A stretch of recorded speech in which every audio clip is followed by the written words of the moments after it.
তো এখন বাজে সকাল 8:30 মতন। পরিধির খাবারটা বানিয়ে ওকে খাইয়ে চলে এসেছি। এখন বানাচ্ছি আমাদের খাবার। তো ওখানে চাল গুঁড়ো নিয়েছি, চাল গুঁড়ো দিয়ে আজকে বানাবো গোলা রুটি। কিন্তু এর আগে যতবার গোলা রুটি বানিয়েছি চাল গুঁড়োর সাথে অল্প একটু ময়দা বা আটা মিশিয়ে নিয়েছিলাম, তো খুব পাতলা পাতলা একদম খুব সুন্দর হয়েছিল খেতে। কিন্তু আজকে শুধু চাল গুঁড়ো দিয়ে বানিয়েছি, তো আটা ময়দা সেরকম ছিল না আজকে। তো আজকের রুটিটা না একটু মোটা মোটা শক্ত হয়েছিল।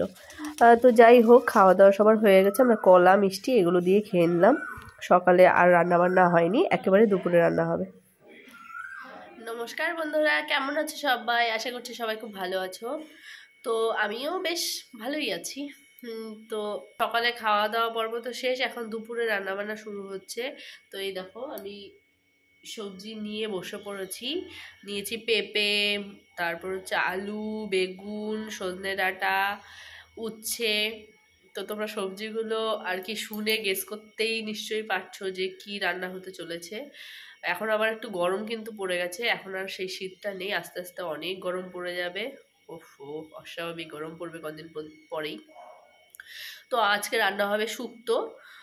শুক্তো হবে, সঙ্গে হচ্ছে ডাল হবে। আর আজকে আর আমাদের মাছের ঝোল কারোরই খাওয়ার ইচ্ছে নেই, সেই জন্য আজকে মাছ আমরা মানে ভাজা খাবো বলে ঠিক করেছি।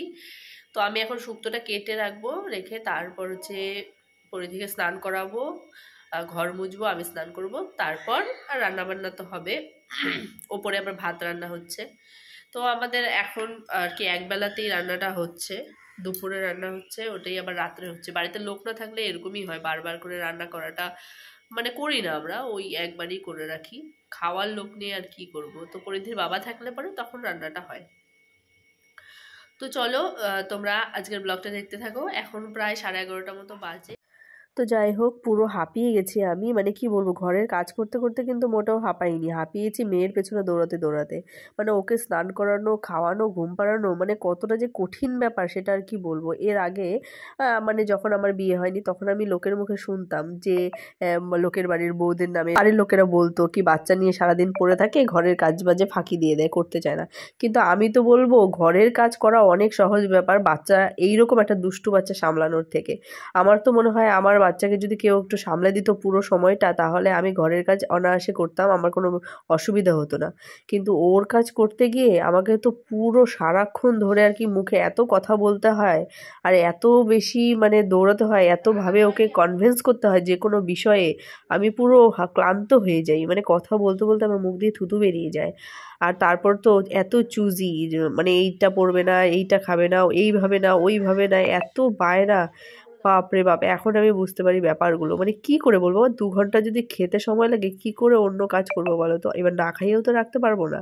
তো এইভাবে করেই চলছে। তারপরেও যতটুকু আর কি সময় পাই বা যতটুকু আর কি চেষ্টা করি, যতটুকু করে আর কি এগিয়ে রাখা যায়, হাতের সামনে যখন যেটা কাজ পাই তখন সেটাই করে আর কি একে অপরকে সাহায্য করার চেষ্টা করি।